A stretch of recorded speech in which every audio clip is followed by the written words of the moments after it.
Há muito tempo atrás, um homem, angustiado com seus problemas e querendo saber as questões existenciais da vida, perguntou a um mestre que estava rodeado de seus discípulos numa praça.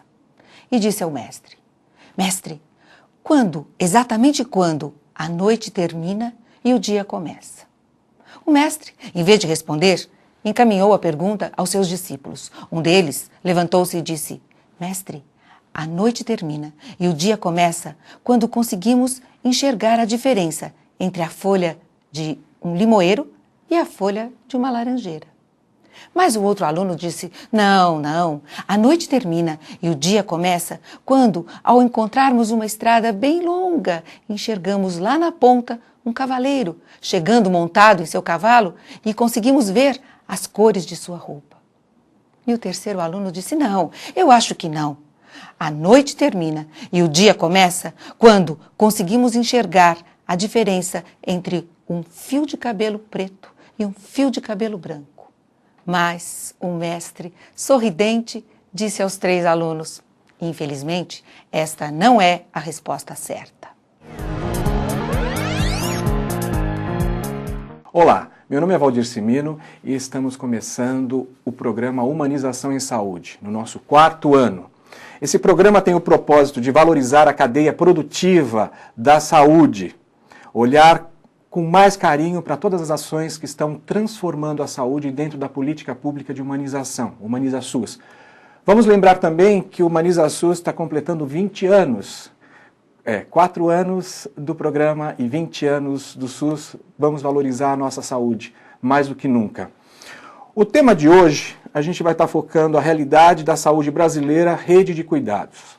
Quem está aqui com a gente é o Dr. Ricardo Teixeira. Dr. Ricardo, eu preferia que você fizesse a sua própria apresentação, para a gente ter assim, uma visão da onde veio, para onde vai, né, dentro desse contexto do trabalho no Ministério da Saúde. Certo, muito obrigado, Valdir, pelo convite, estou muito feliz de estar aqui. Bom, eu sou médico de formação, médico sanitarista, eu trabalho no Centro de Saúde Escola do Butantã, no Serviço de Atenção Primária Escola, ligado à Faculdade de Medicina da USP, e tenho atuado presentemente como consultor da Política Nacional de Humanização para o tema das redes. Perfeito. O tema das redes e da inteligência coletiva. Vamos começar então esse nosso tema dentro do pensamento da própria política. A gente está falando da política de 2002 para cá. 2002, né? Porque 2001 começou todo um movimento de diversas organizações não governamentais, as próprias secretarias, municipal, estadual, federal, já tinha todo esse conceito, né? Eu sempre peço que as pessoas, a gente que gosta de saber do nosso interlocutor, como é que você vê humanização, como é que você vê essa política, e depois eu gostaria que aí a gente entrasse na própria apresentação, né? Bom, a Política Nacional de Humanização, com esse nome de política, ela vem de 2003, antes ela era o Programa Nacional de Humanização, com essa característica que você descreveu, na articulação sobretudo com o terceiro setor, né, nessas investidas.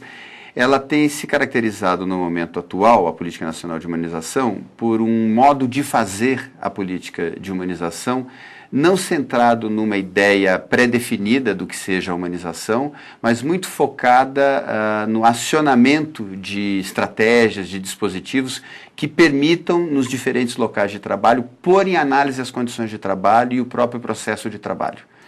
Doutor Ricardo, quando a gente tem essa visão, quer dizer, essa visão é uma visão extremamente macro sobre o sistema de saúde. Em 2003, nós desenvolvemos, a Associação Vive e Deixe Viver e o Hospital das Clínicas, em São Paulo, uma pesquisa tentando entender o que o profissional da saúde entendia por humanização. Quer dizer, até a própria palavra humanização, às vezes, dá uma insegurança, né, nas pessoas, porque elas falam que nós somos seres humanos dentro desse contexto, humano que cuida de humano. E a gente percebe que existe aí um desarranjo total nesse... A gente percebeu também claramente nessa pesquisa que o indivíduo que escolhe a profissão saúde, seja ele onde ele estiver atuando, que ele de fato escolhe por amor, tem ali um lado da dedicação ao próximo, tem um foco muito interessante nesse... Mas o lado estressante da saúde hoje, que cresce avassaladoramente, enfim, com todos os problemas que a gente acaba tendo, também ele se desassocia, mas ele não percebe essa desassociação. Eu gostaria que você colocasse para a gente, nessa sua vivência, e principalmente na construção de diversos materiais informativos, como é que a gente pode, de fato, enxergar uma ação tão romântica em produção de resultados efetivamente, né? Bom, a sua pergunta, ela já, para ser adequadamente respondida, implicaria da gente, idealmente, examinar até alguns exemplos e situações concretas, né? A perspectiva da Política Nacional de Humanização hoje, como eu disse antes, não é trabalhar com uma ideia pré-definida do que seja humanização, mas dentro daquela perspectiva que eu apontei antes, de fundamentalmente agir para desencadear processos de reflexão sobre o próprio processo de trabalho em saúde, ela o faz através daquilo que nós temos chamado num certo jargão interno de dispositivos da política, que são determinados instrumentos, arranjos, estratégias vistas como privilegiadas para situações concretas, pôr em análise, pôr em exame o processo de trabalho. Um exemplo, entre outros, que a gente vai poder explorar na nossa conversa, o acolhimento hoje, o acolhimento nos serviços de saúde. Então, dessa perspectiva, o acolhimento não poderia se apresentar como uma fórmula pronta, acabada. O dispositivo acolhimento para a política não é um conjunto de normas ou técnicas dadas a priori para este trabalho na recepção do serviço, mas é, sobretudo, um elemento importante, um problema posto para o trabalho que entendemos que é um desses problemas privilegiados para se pôr em análise, se pôr em exame, em avaliação, o próprio processo de trabalho, que passa, então, a ser orientado por esse valor, o acolhimento. Certo. E dentro da visão do próprio acolhimento, que talvez foi o ponto nevrálgico no fundo, a gente tem um paciente por detrás que também, entre aspas, ou não entre aspas, é um cliente dentro desse processo. Às vezes ele não tem conhecimento dos seus deveres, muito mais dos seus direitos. A gente percebe também que isso tem que ser no caso do acolhimento, cada caso é um caso, né? Nós atuamos hoje em 70 hospitais no Brasil e a gente sabe, a gente consegue mapear exatamente onde você sente evolução nesses pouco tempo, né, da política ou da existência, das pessoas terem absorvido certas informações e já colocarem nos seus indicadores, né? Eu queria, então, agora que você colocasse para a gente essa visão da rede, né? Da nossa aula, para a gente entender que o acolhimento talvez seja o primeiro ponto de partida, seja do profissional, seja do paciente, de enxergar essa rede interna, né? Vamos dizer assim. Então, o desafio posto hoje da qualificação da rede de cuidados, da rede de atenção à saúde, a gente está se referindo, evidentemente, ao SUS. Talvez eu poderia já ir usando algumas transparências. Certeza, por favor. Então, aqui, enfocando o nosso tema geral, a rede de cuidado, o que eu queria destacar, em primeiro lugar, é que esse tema, ele, de uma certa forma, nos aproxima de uma face concreta do SUS. Até preparei aqui um primeiro quadrinho esquemático, em que eu coloco de um lado, né, o SUS, o Sistema Único de Saúde, que enquanto sistema, de uma certa forma, se apresenta para nós nessa face de uma entidade abstrata e numa espécie de totalidade imaginada. Quando a gente fala o SUS, ela é algo de uma magnitude, de uma circunscrição, vamos dizer assim, que nos coloca diante, na realidade, de uma entidade imaginada. O que é o SUS? Sempre que a gente é chamado a pensar a face concreta do SUS, o que é o SUS concretamente, a gente, em geral, na língua mesmo, se você for reparar, vai lançar a mão da expressão a rede de atenção à saúde. Certo. Então, o SUS permanece como uma entidade totalmente abstrata, uma entidade, e a rede de atenção à saúde aparece como a coisa, o totalmente concreto. Aí. Você acha, por exemplo, numa visão mais sobre a comunicação, quer dizer, quando você colocou claramente, às vezes a gente foca a nomenclatura, né, tem um vício, né, o primeiro setor acaba tendo um vício de muitas vezes, só com a nomenclatura você não passa toda a informação, ou deixa o outro lado, né? Como é que você vê quando a própria mídia não ajuda a esclarecer exatamente o que é o SUS, né? Ou quando a mídia nos coloca exatamente muito mais os problemas do SUS do que as ações legais que poderiam ser distribuídas dentro de uma rede? A sua questão abre para uma possibilidade de a gente mergulhar aí num campo concreto e bastante complexo de questões, né? Que é o SUS na mídia, vamos dizer assim.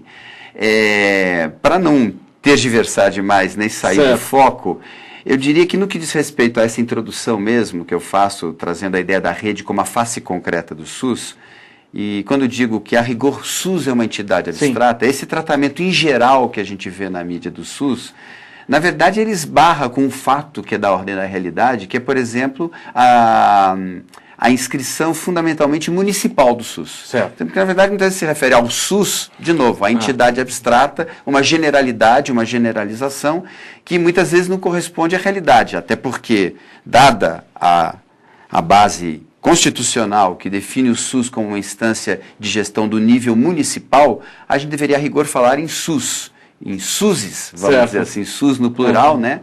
Porque há muito SUS. E essa face concreta pela qual ele se apresenta para o trabalhador, para o usuário, para o cidadão, é o SUS enquanto uma rede de atenção à saúde. E é por aí que então a gente poderia enveredar aqui pelo nosso... como nós vimos tomando o tema da humanização pelo viés do problema e do desafio hoje colocado, aliás, essa é a próxima transparência, certo. O grande desafio hoje colocado na qualificação do SUS, que é qualificá-lo enquanto uma rede de assistência, enquanto uma rede assistencial. E quando a gente vai hoje para esse debate que eu trago aqui um pouco mastigado, né, um amplo e vasto debate do campo da saúde, que eu vou traduzir aqui um pouco para dar um certo curso ao nosso raciocínio, quando a gente se depara com a bibliografia, por exemplo, produzida hoje em torno do tema da qualificação das redes de atenção à saúde, a gente se depara, na verdade, com múltiplas concepções de rede, como está aí na minha transparência, né? Quer dizer, então esse é um debate em que começa a pulular uma série de concepções de rede e que, grosso modo, correspondem também a diferentes concepções de rede com que a gente lida no senso comum. Certo. Na verdade, acho que todos hão de reconhecer que a gente vive um período de uma certa inflação discursiva em torno do tema das redes, né? Se fala muito em redes, tudo é tratado da perspectiva das redes, nós vivemos na sociedade das redes, etc. Mas a gente sabe que quando está se falando em redes, muitas vezes está se recobrindo conceitos diferentes. Está se usando a mesma palavra para dar nome a coisas distintas. E nesse debate no campo da saúde, a gente vê a mesma coisa se reproduzir. Quando a gente pensa em rede também, a gente está vivendo uma realidade, quer dizer, poucos estão dentro dessa rede, seja a rede do SUS, seja qualquer outra rede dentro do processo comunicacional. A gente tem muita gente excluída dentro desse processo. Né? Então, há uma certa concepção de rede, nessa multiplicidade que eu estou apontando, onde esse caráter necessariamente inclusivo da rede estaria dado como uma dimensão intrínseca do próprio conceito de rede. Mas muitas vezes a gente vai notar que no discurso a palavra rede funciona de uma outra forma, certo. Indicando realidades onde essa dimensão inclusiva, por exemplo, não esteja necessariamente dada. Certo. Então, para não hipertrofiar demais esse assunto, que de novo abre para um campo muito vasto, eu selecionei dois para exemplificar essas múltiplas concepções de rede que a gente encontra no debate em saúde sobre redes. Eu selecionei duas para não abrir demais, especialmente presentes no debate no campo da saúde. Uma em que a rede tende-se a tomá-la como um conjunto de estabelecimentos similares. Veja, de novo, fazendo paralelo com o discurso corrente para além do campo da saúde em torno da rede. A gente muitas vezes se refere a uma rede de agências bancárias, a uma rede de supermercados. A gente usa o termo rede para indicar conjuntos, coletivos, interligados, de estabelecimentos de natureza similar. E a gente usa a expressão rede para isso. E no campo da saúde isso aparece, por exemplo, em conceitos que a gente usa com frequência, como rede de atenção básica, rede de saúde da família, rede de atenção ambulatorial especializada, rede de atenção psicossocial, rede de urgência e emergência, rede de logística e suprimentos, etc., etc. Todas redes que apontam para essa natureza de serem um conjunto de estabelecimentos similares. Nesse caso, talvez nós pudéssemos reservar o qualificativo de redes temáticas ou redes especializadas, ou seja, redes que conectam elementos homogêneos, da mesma natureza. A gente poderia até ter o pensamento nessa diversidade de temas, né, que pontuam as redes, são malhas em cima de malhas, né, se a gente imaginar. Né? Neste modelo, nesse exemplo que eu estou extraindo aí dos discursos correntes sobre rede no campo da saúde, a coisa opera exatamente nessa imagem que você traz, Valdir, de redes justapostas, eventualmente sobrepostas, mas fundamentalmente redes que conectam elementos da mesma natureza, similares, estabelecimentos similares. A rede de atenção básica, a rede de urgência e emergência. E a gente pode reduzir o problema da rede no campo da saúde ao problema dessas diferentes redes temáticas ou especializadas. No entanto, há também um outro conceito de rede que aparece nos documentos, na bibliografia hoje, que é um tanto quanto diferente. Que eu vou chamar a rede não mais como conjunto de estabelecimentos similares, mas a rede como potência de transversalização. Ou seja, uma potência que estaria dada nessa ideia de rede, que decorre não apenas de que existam redes em si, essas redes justapostas, rede de saúde da família, rede de atenção ambulatorial, etc., etc., mas que decorre da articulação destas redes entre si num território vivo concreto. Perfeito. Aqui a gente sai da ideia de redes temáticas ou especializadas para uma ideia de redes articuladas num território. Deixa eu tentar, dentro da minha vivência, até eu faço parte do Comitê de Humanização do Instituto de Infectologia Emílio Ribas. Essa visão, então, que a gente tem hoje, de uma certa forma, que foi articulada, quer dizer, dentro de cada hospital, o seu comitê, né, que ele articula pessoas de diversas áreas, vem dar essa visão do corte, além do sanduíche, né, das redes, você também tem o corte. Exatamente, de redes que não se comunicam entre si, que na verdade são sistemas paralelos, e que se caracterizam também por reunirem elementos agentes naquela rede que são de ordem similar, que são homogêneos entre si.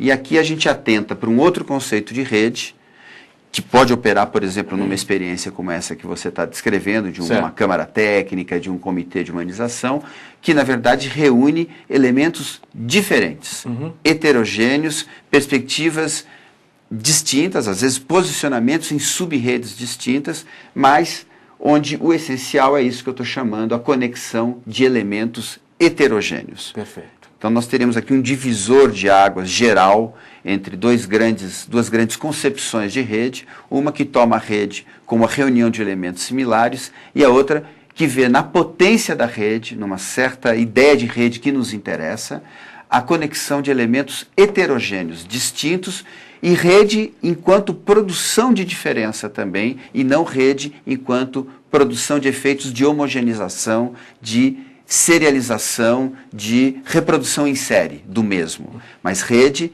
enquanto aquilo que potencializa, que potencia processos de diferenciação, de produção de diferença. Perfeito. Então, Vamos avançando lentamente aqui num passo a passo conceitual. Certo. Mas é importante colocar isso, porque a nossa audiência, a gente sabe que a gente toca exatamente nos comitês. A gente tem essa nossa retroativa, né?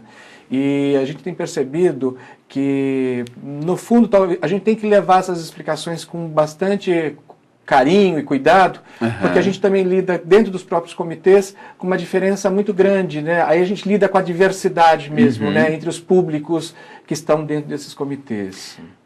Então, e eu acho importante essa diferenciação, né, já que o sentido é isso, como você está dizendo, está equipando conceitualmente o comitê e o seu pessoal para uma apreensão mais, vamos dizer, mais fina da questão das redes, porque, como eu disse, há muita produção discursiva em torno do termo das redes, mas às vezes muita indistinção conceitual, né? Parece que estamos falando da mesma coisa.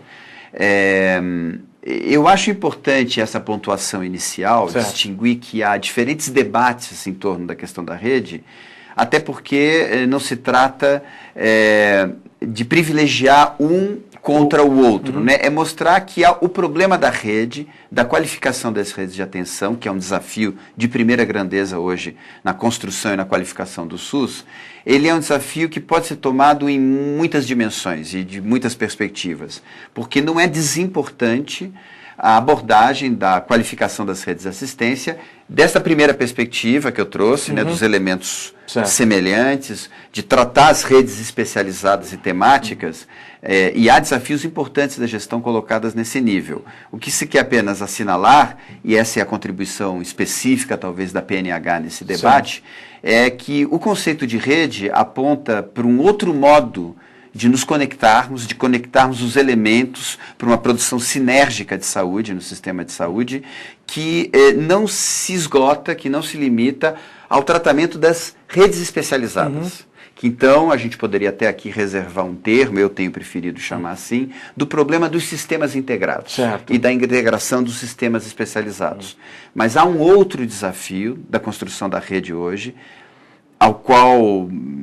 o qual nos parece que vem a responder a problemas de primeira ordem hoje no sistema de saúde. Eu acho importante uma questão que você colocou no início da nossa conversa, da humanização. Muitas vezes, em certos discursos a respeito da humanização na área da saúde, ela aparece como um algo mais, um floreamento, um acessório que viria, vamos dizer assim, envolver um núcleo duro do trabalho em saúde, que não diria respeito a essas questões. E aqui aparece uma ideia de humanização que incide diretamente sobre questões e desafios fundamentais hoje da própria racionalização do sistema de saúde. A gente tem sentido isso, até por ser muito novo, né? Quer dizer, a política é nova, o movimento, nós estamos falando de 20 anos de SUS, né? A gente está falando de uma transformação que o país precisa, né? Se a gente olhar para a saúde hoje, ela requer milhões de cuidados. Quando a gente fala de desumanização, não é a desumanização da saúde, é a desumanização do planeta, né? O ser humano. E a gente sabe que muitas dessas ações vão impactar dentro da saúde, que a gente precisa ter uma saúde preparada. Eu ressaltei aqui os comitês, mas a gente sabe que o conceito, a seriedade do Humaniza SUS tem que estar na cabeça do gestor, né? Ele tem que acreditar para não ficar essa coisa do floreamento, né? De vamos pintar as paredes, que as pessoas ficam mais humanas. Não é esse o contexto. A gente está mexendo em coisas muito sérias, né? É isso aí. Eu acho que você toca num dos princípios fundamentais da política, do entendimento que se tem da política hoje no Ministério da Saúde, que é a indissociabilidade entre a gestão e o cuidado, né? De que não existem dois planos dissociados.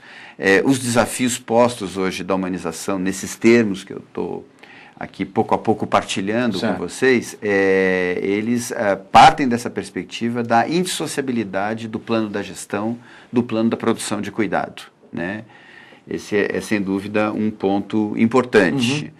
Talvez avançando um pouquinho mais aqui no burilamento do nosso conceito de redes, né? Então eu fiz essa primeira distinção muito geral entre redes enquanto sistemas integrados, organização de conjuntos de serviços similares, e rede enquanto potência de transversalizar essas redes temáticas, enquanto potência de articulação dessas diferentes redes num território concreto com vistas a um fim que é construído como um comum, como um objeto mesmo de produção comunitária. E aí nós temos as redes articuladas enquanto conexões de elementos heterogêneos. Uma outra distinção conceitual com a qual a gente trabalha com frequência, ela é extremamente viva, extremamente prática, vamos dizer assim, num certo diagnóstico das situações de redes concretas com que a gente se depara, elas são retiradas do trabalho de dois autores muito importantes, muito caros a nós na Política Nacional de Humanização, que são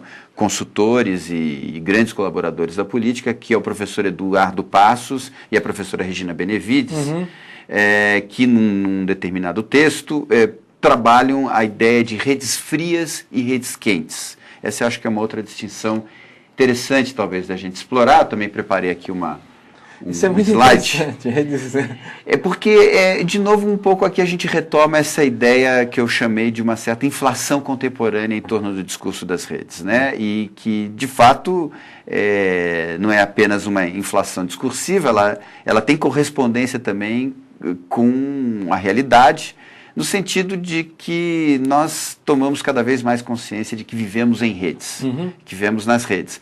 Mas nem todas as redes são redes, vamos dizer, de potencialização do humano, nem todas as redes são redes de emancipação, né, de construção de perspectivas emancipatórias para o humano.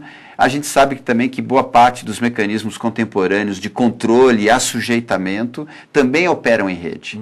Quer dizer, o poder sobre as pessoas também hoje assume essa característica de um poder que se capilariza, que penetra na nossa vida, no nosso cotidiano, que age em rede. E nesse sentido a gente poderia fazer uma distinção entre as redes enquanto instrumentos por excelência de assujeitamento do e no contemporâneo, isso que a gente poderia chamar de redes frias, e redes enquanto possibilidades de modos mais potentes de estar no mundo e de fazer mundos. Então essa ambiguidade, essa ambivalência da rede, porque elas são, em geral, ao mesmo tempo, as duas coisas. Para continuar nessa distinção, eu preparei uma segunda transparência em que eu relaciono essa ideia de redes frias enquanto essa rede que produz, então vamos conectando um pouquinho ao que falamos antes, né? Efeitos de homogeneização e equivalência. Redes que estão calcadas ainda na ideia de uma gestão central, de uma estrutura de cima para baixo, de uma estrutura, no fundo, piramidal, que é uma ideia muito presente no campo da saúde, né? A ideia de que o sistema se organiza como uma pirâmide no nível primário, secundário, terciário, quando nos está dada a possibilidade de pensar o próprio sistema em rede, enquanto uma rede mais horizontalidade, enquanto uma dinâmica conectiva que geraria efeitos de diferenciação, onde então os princípios centrais são a cogestão, a corresponsabilização e a autonomia dos sujeitos nessa rede, em que operam articulados num território vivo. Então aqui a gente teria uma outra ideia, uma ideia então de redes quentes, redes de produção de conectividade, de produção de diferenciação, né, nessas conexões, né? Como que a gente poderia exemplificar essa rede quente, né? Ou pelo menos, no fundo, as pessoas estão ali percebendo-se, né, ou percebendo seus indicadores, suas ações, e estão, de uma certa forma, se conectando. Quer dizer, como é que isso tem acontecido nessa sua vivência? De que forma que o Ministério tem levado isso a esse grande público, né? Quando a gente leva um conceito como esse, mas naturalmente a gente tem que traduzir talvez num exemplo, como é que tem se comportado o Ministério nessa ação, né? Então, eu agradeço a sua pergunta, Valdir, porque a gente traz um certo roteiro de explicação, um passo a passo, que a gente entende que seriam passos fundamentais para construir uma outra concepção de rede, mas, né, nas perguntas que a gente tem a oportunidade de esclarecer alguns pontos que, no fundo, são tão ou mais importantes.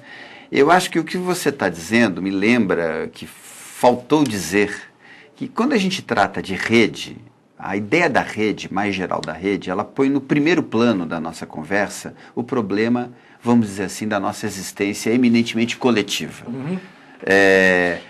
Não só do ponto de vista antropológico, de um destino humano, né, de um destino que é radicalmente coletivo, mas mesmo se tomarmos de uma perspectiva mais estritamente técnica, o problema da organização do sistema de saúde hoje é, como sempre, o problema de conectar um trabalho que envolve muitas partes. Uhum. Então, volto a dizer, mesmo o esquema dual que eu trouxe aqui, de uma rede enquanto sistema integrado de conjuntos de serviços similares e rede enquanto articulação das diferenças num território, ambos os desafios permanecem válidos e têm o seu lugar. Mas eu acho que talvez seja fácil entendermos que a abordagem do problema, no fundo, da conexão e da articulação de uma série de trabalhos parcelares num trabalho coletivo, ele pode ser feito por instrumentos que operam, vamos dizer assim, de fora nesses diferentes trabalhos, organizando-os e coordenando-os. Uhum. Um exemplo seria um conjunto de protocolos e normas técnicas para o trabalho. Para além do que eles significam para a intervenção num caso individual, a gente sabe que esses protocolos e normas técnicas, eles desempenham também um papel de coordenação da ação de um conjunto de atores que operam de forma separadas, né, numa rede, num sistema integrado. No entanto, a gente sabe que este modo de produzir articulação entre os diferentes trabalhos parcelares encontra muitos limites. É aquilo, então, que eu apontei um pouquinho antes como uma concepção incompleta, vamos dizer assim, da rede e da necessidade do seu aquecimento, do aquecimento dessa rede, que então se faz quando nós trazemos à cena também todas as outras dimensões da comunicação humana e daquilo que de fato permite aos humanos coordenarem entre si suas ações. Uhum. Então, um exemplo seria então uma coordenação que fosse feita meramente de fora, por um dispositivo técnico que não incida propriamente na qualidade e na natureza da relação e da interação, para um outro tipo de preocupação com dispositivos de outra natureza, que igualmente se preocupam com a conectividade e com a coordenação das ações humanas, mas que incidem propriamente no modo de ser e de operar desta relação. Deste encontro, então, que é o encontro entre trabalhadores, entre gestores e entre usuários nas redes de atenção à saúde. Aqui talvez caiba bem, então, justamente à luz do que eu acabo de dizer, exemplificar o que são esses tais dispositivos que a Política Nacional de Humanização oferece, então, que são dessa segunda ordem que eu apontei. Que, efetivamente, a Política Nacional de Humanização, ainda que reconheça que um protocolo técnico de atendimento a uma dada condição de saúde no SUS, ela pode operar como um elemento para fazer rede, não é com esse tipo de dispositivo que ela se ocupa. Ela oferta uma série de outros dispositivos que nós entendemos que vão ser estratégicos para construir este outro tipo de rede, um tipo de rede mais quente. Na verdade, ela oferece dispositivos, podemos dizer assim, para aquecimento de redes. Né? E que são, então, dispositivos que visam ampliar os coeficientes de transversalização do sistema. Em outras palavras, né, por trás desse jargão, coeficiente de transversalização, a gente quer dizer assim, é o coeficiente de trocas, é o coeficiente de interações dentro do sistema, é a qualificação, é a intensificação em termos quantitativos e qualitativos das conversas que se dão no sistema de saúde. Os dispositivos, então, são fomentadores de interações, de movimentos de diferenciação e, no limite, são também dispositivos de formação de redes propriamente ditas. Né? Aí voltamos aqui é uma definição abstrata, a gente podia rechear com conteúdos concretos. Esses dispositivos são, por exemplo, o acolhimento com classificação de risco na urgência e emergência. A clínica ampliada, como modo de trabalhar o espaço da clínica. A visita aberta em hospitais. A saúde do trabalhador da saúde. A ambiência, o problema da ambiência no espaço hospitalar. O próprio problema da construção de redes de conversação e redes de trabalho afetivo. Ou seja, essa rede olhando para o indivíduo como um ser integral e que, na verdade, ele não é uma doença. Quer dizer, por detrás da descoberta daquilo, ele tem que ser acolhido na sua diversidade, nos seus problemas, não só intrínsecos à doença. Acho que é isso que eu quero. Isso. A rede, no fundo, ela tem que ter essa capacidade, né? Ou adquirir capacidade para enxergar esse indivíduo hoje, que é enxergado de uma forma, um número, Faz sentido isso que eu estou falando? Com certeza.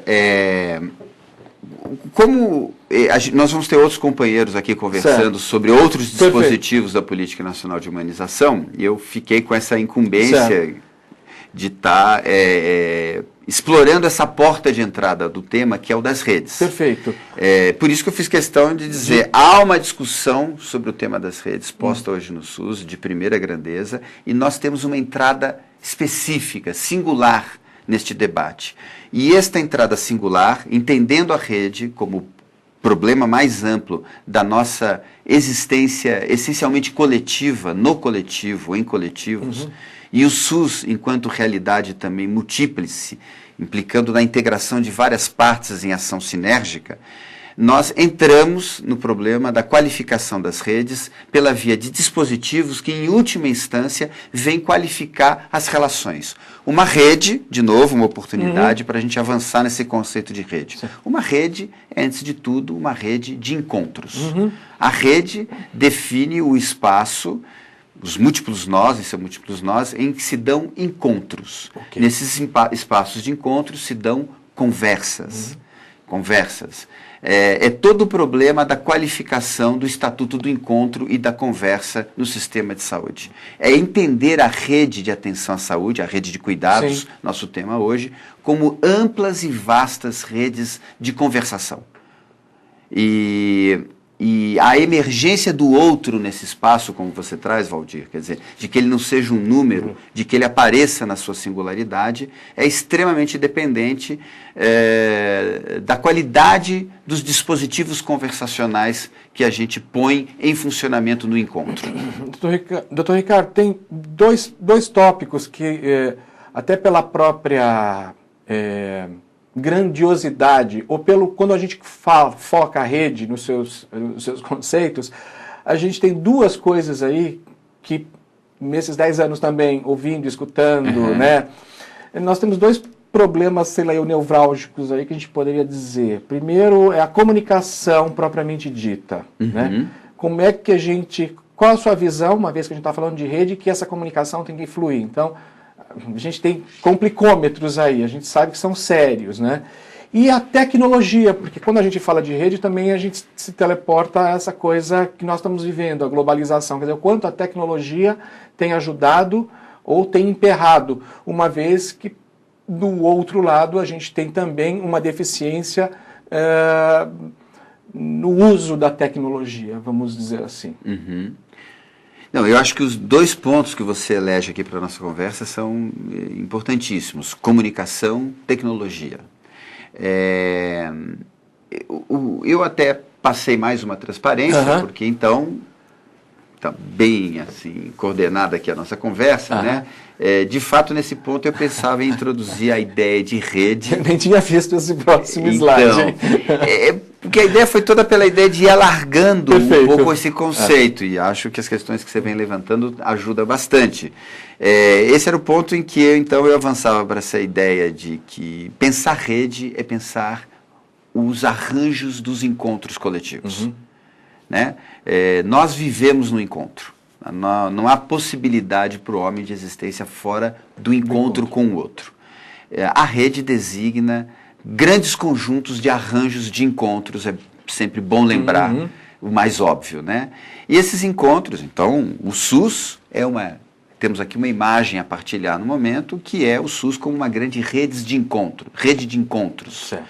Nesses encontros se dão fundamentalmente conversas, e aí aparece o tema da comunicação para nós, né? O problema da conversa aqui pode ser entendido, antes de mais nada, como o problema, eu vou tratar assim numa definição quase filosófica, vamos dizer assim, e com a força que o conceito filosófico tem de nos produzir ideias gerais que nos permitam ver coisas diferentes em realidades a que estamos acostumados, né? Mas a conversa diz respeito ao problema da coordenação das ações, de como nós, vivendo coletivamente, vivendo no coletivo, vivendo a experiência da vida com o outro, podemos coordenar, produzir gestos comuns, sinergia, produção de comum.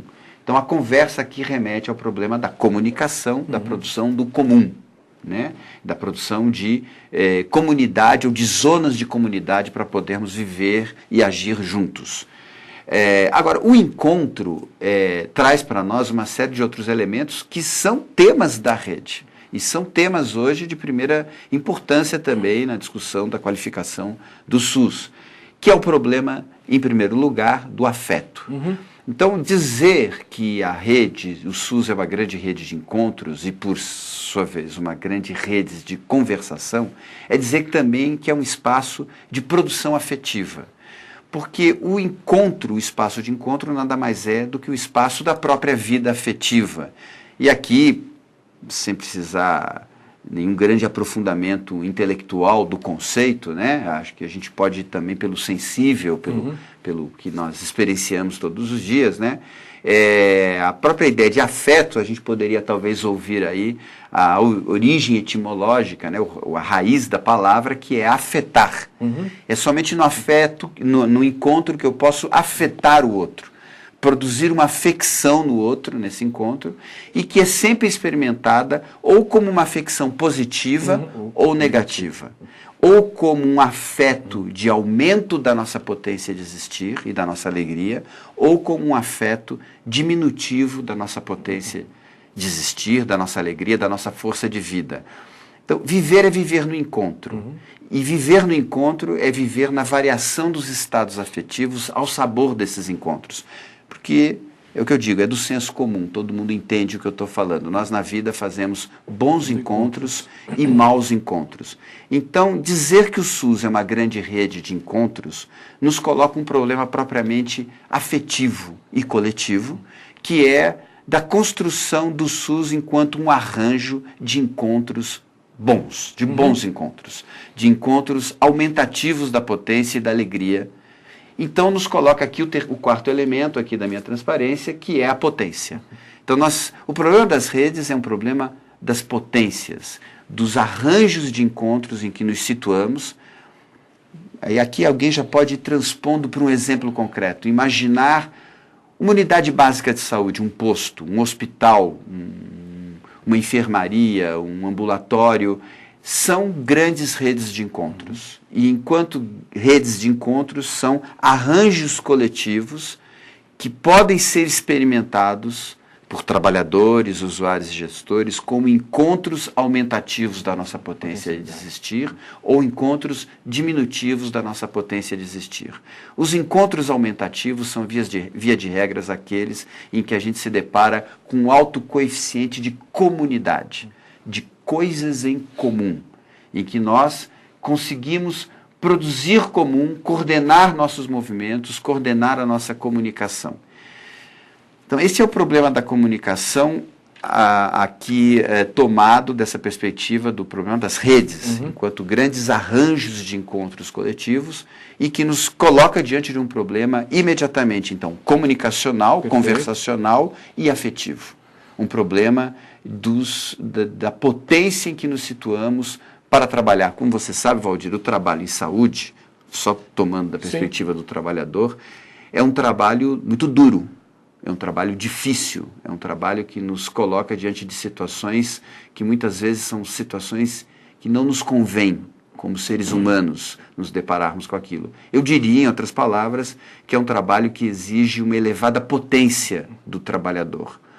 O problema da humanização, dessa perspectiva, ele se recoloca aqui, não como um problema que, como eu disse, prescreve o que deva ser a humanização para o trabalhador, que diga ao trabalhador, faça isso, você deve fazer isso.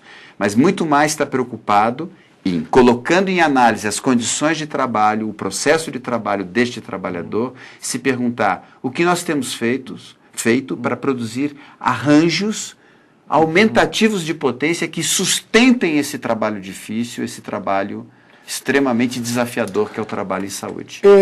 na sua visão, aqui eu vou falar como educador, né? Na sua visão, a gente tem uma complexidade enorme e uma oportunidade maior ainda, né? Quando a gente se olha como participante da rede, a gente está falando do próprio afeto, são seres humanos nesse processo. Como é que o senhor vê a formação dos profissionais? Porque hoje nós estamos tentando resolver certas coisas que às vezes a gente tem a dimensão que não vai conseguir resolver, né? Mas como é que, na sua visão, está sendo olhado para o indivíduo que está chegando, né? Porque, no fundo, a gente também tem ali, mais uma vez, focar o afeto, né? Na própria formação do profissional, o olhar de afeto, muitas vezes, ele não é um olhar, quer dizer, o olhar da compaixão, muitas vezes ele não é o primeiro ponto a ser relevado. Na própria formação, quer dizer, será que talvez dentro de uma reforma ou de um pensamento de levar a humanização de fato, ou esses ensinamentos de fato na formação do profissional da saúde, não é alguma coisa a ser pensada, ou se já estamos fazendo, nós estamos fazendo isso aqui, né? Mas como é que você vê essa possibilidade? Porque se a gente tem que melhorar alguma coisa, a gente tem que olhar no que estamos vivendo, mas olhar também para quem está chegando, né? Como é que essas pessoas estão chegando e perante toda essa transformação? Então, acho que, em primeiro lugar, você já disse, a própria existência desse programa, essa iniciativa, na perspectiva da educação continuada, etc., já mostra que esse é um problema e esse desafio da comunicação, da qualificação da conversa, se coloca cada vez mais como um desafio posto na formação. É um debate, eu estou dentro da universidade, do aparelho formador, é um debate que eu posso testemunhar cada vez mais presente e de maior importância. Eu diria que a gente ainda não sabe muito bem como fazer isso, a gente está tateando, a gente está experimentando, acho que isso faz parte. E isso também diz respeito a nós estarmos, de uma certa forma, correndo atrás de algumas mudanças importantes que vêm se dando no mundo do trabalho. Estamos falando em formação, é formar para o trabalho. Sim. Então aqui a gente aparece mais uma oportunidade, seguindo aqui o nosso caminho de construindo um conceito, né, dando, como eu disse, equipando mais cada um conceitualmente para entender o fenômeno das redes, caberia ainda uma outra abordagem, então, das redes, as redes de atenção à saúde, né, seguindo nesse caminho que nós vimos fazendo aqui, que de uma certa forma continuar nesta linha também adotada, que é mostrar cada vez mais, pela via do tema das redes, a face concreta do SUS. E aqui, para falar em concretude, nós temos que lembrar que essas redes de atenção são redes de trabalho em saúde. São redes de trabalho. O trabalho é um bom conceito para entrar aqui na nossa conversa nesse ponto, Valdir, porque independente das diferentes formações técnicas que cada trabalho específico ainda demanda e que é diferente para cada trabalho, a gente pode observar uma espécie de mutação contemporânea no trabalho em geral, que diz respeito a todas as profissões, e que incide nesse ponto, nesse desafio que nós estamos identificando aqui hoje, posto para a formação, na sua conexão com o desafio da humanização, por exemplo. E que é aquilo que alguns autores chamam da hegemonia da natureza imaterial do trabalho contemporaneamente. Para alguns autores muito interessantes, eu cito aqui, menciono aqui um deles, que é o Michael Hart e o Antônio Negri, são filósofos, que vêm pensando muito o tema das redes, mas, sobretudo, o tema da mutação contemporânea do trabalho. E eles afirmam que cada vez mais o trabalho, contemporaneamente, se caracteriza como trabalho imaterial. E o que é o trabalho imaterial na definição desses autores? É toda forma de trabalho que cria produtos imateriais. Esse ponto é importante, porque não se trata de dizer que o trabalho, ele mesmo, se desmaterializou. Não, o trabalho permanece intensamente concreto. Eu e você, nesse momento, somos dois trabalhadores imateriais em ato. Nós, mesmo assim, suamos, nos cansamos, vamos sair cansados aqui desse encontro, da conversa, gastamos energia, o cérebro, o nosso corpo, No entanto, o que é imaterial no nosso trabalho é o nosso produto, é o que estamos produzindo aqui em ato. E o que nós estamos produzindo? Nós estamos produzindo bens como saber, informação, comunicação, relação e reações emocionais. Ou seja, apenas bens imateriais.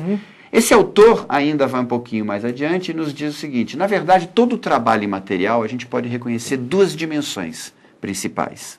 Uma primeira dimensão, que ele chama de trabalho cognitivo ou linguístico, e que em grande parte corresponde ao que eu venho chamando aqui de trabalho conversacional. Há uma dimensão do trabalho imaterial que é feito pela via da conversa, que é resolução de problemas, que é execução de tarefas simbólicas ou analíticas, ou diferentes formas de expressão linguística. Mas todo o trabalho também comporta uma dimensão de trabalho afetivo, de produção e manipulação de afetos. E isso podemos fechar aqui, né, pelo esse exame da natureza do trabalho contemporâneo, de dizer que as redes de trabalho em saúde, na verdade, são grandes redes de conversação, são grandes redes de trabalho afetivo. Como se forma para o trabalho imaterial? Como se forma? É evidente que nós adentramos um terreno onde a formação desse trabalhador dificilmente pode se restringir a uma esfera técnica específica. Ainda que possamos vislumbrar tecnologias de comunicação que facilitem esse trabalho, que nos desafie perante a questão da comunicação e do encontro com o outro, evidentemente nós estamos também aqui adentrando o terreno que é o do trabalho imaterial, onde é cada vez mais difícil separar a sua formação técnica específica do que características que estão incorporadas à sua subjetividade, ao seu ser como um todo. E isso nós captamos de várias formas, na verdade, todo o processo de hegemonização do trabalho imaterial, a gente sente na nossa pele por todo o borramento que ele vem produzindo entre a nossa vida de trabalho e a nossa vida privada. Né? A gente praticamente quase só trabalha hoje em dia, né? A gente no fim de semana em casa abriu o computador, hoje você começou a trabalhar. Exatamente. Isso é uma característica do trabalho imaterial, por uma face talvez negativa, né? Pelo que ela vai corroendo da nossa vida de lazer e essa onipresença do trabalho, mas ela também significa que cada vez mais o que está em questão no trabalho é produção de relações. E essas competências são cada vez mais competências éticas, existenciais, competências relacionais. Então nós não estamos falando em competências comunicacionais enquanto um conjunto de habilidades técnicas que um profissional da área da comunicação deve deter no lidar com os meios, com as técnicas de conversação específicas. Bom, é bom lembrar que nós somos, nas profissões da saúde, os médicos, por exemplo, adestrados em técnicas de entrevista e comunicação. A anamnese é um exemplo clássico de uma técnica de conversa, no qual nós somos adestrados. Ela é uma técnica de conversa que visa determinados resultados técnicos, via de regra, a produção de um diagnóstico entendido como a identificação de uma lesão no órgão individual, por exemplo.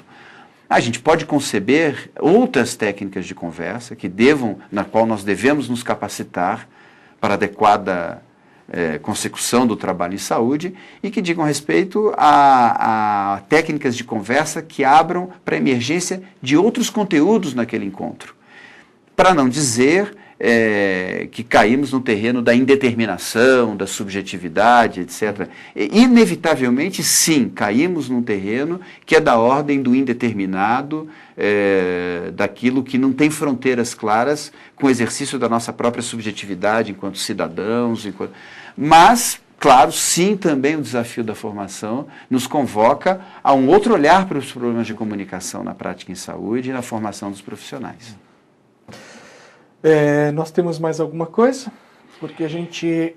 Tinha alguns exemplos, mas eu acho que a gente teve oportunidade de ir explorando eles, né? Eu acho que, mais do que tudo, é tão interessante quando a gente coloca a visão da rede nas suas diversas possibilidades, né? Porque quando você fala rede, de fato, para o indivíduo se localizar, muitas vezes tem essa visão...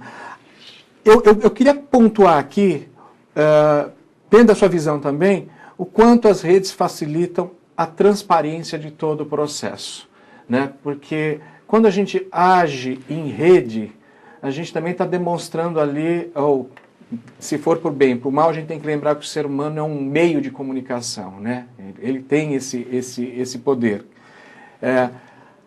A rede nos traz uma transparência muito grande em todos os processos, né? Seja os indicadores, seja as ações. Quando a gente tem isso, eu queria entender um pouquinho da sua visão sobre rede e transparência, né? Olha, até pela maneira como eu fui apresentando os conceitos de rede, né, mostrando a multiplicidade, não se trata aqui de contrapor um ao outro, embora evidentemente há uma adesão a uma certa ideia de rede que a gente acha que pode fazer avançar o debate sobre redes, mas eu diria que, dada essa diversidade de concepções de rede, não poderia reconhecer em nenhuma ideia de rede em geral uma virtude de transparência. Depende muito do funcionamento e do modo funcionamento dessa rede.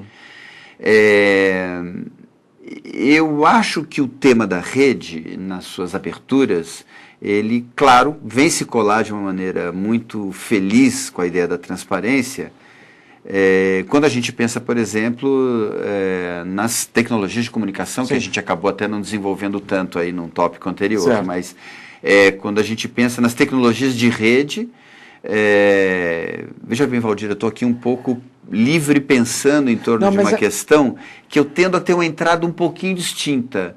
Deixa eu tentar... Vamos lá.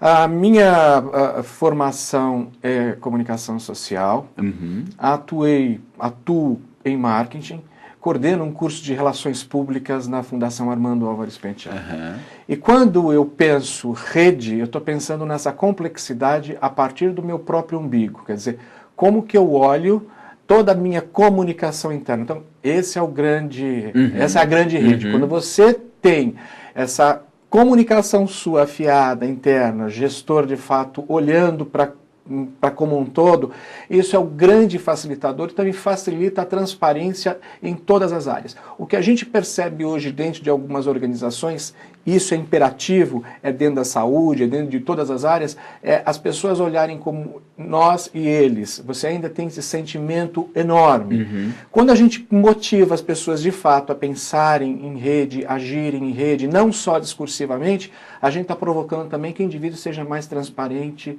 né, seja mais claro, seja mais...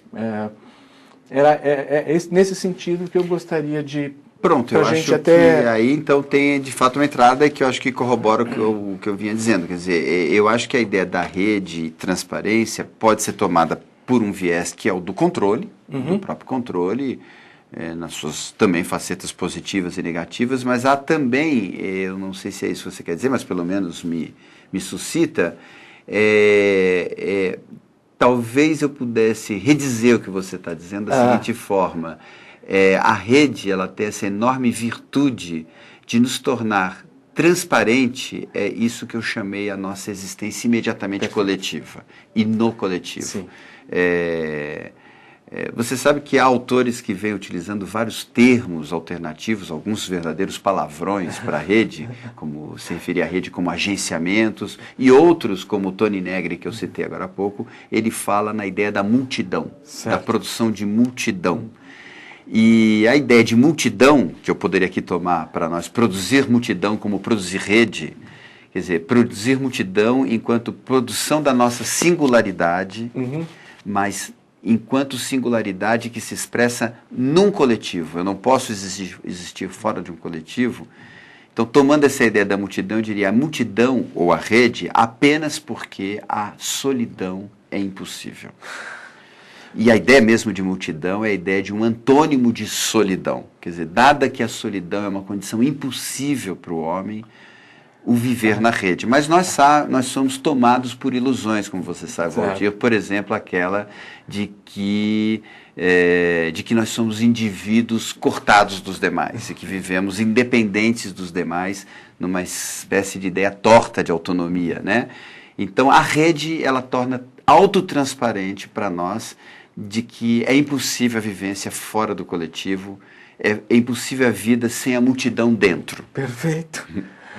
Olha, nós estamos aqui com o Dr. Ricardo Teixeira, encerrando o nosso programa Realidade da Saúde Brasileira, Rede de Cuidado. Eu quero comunicar a vocês que essa aula é a 1955 e ela é certificada.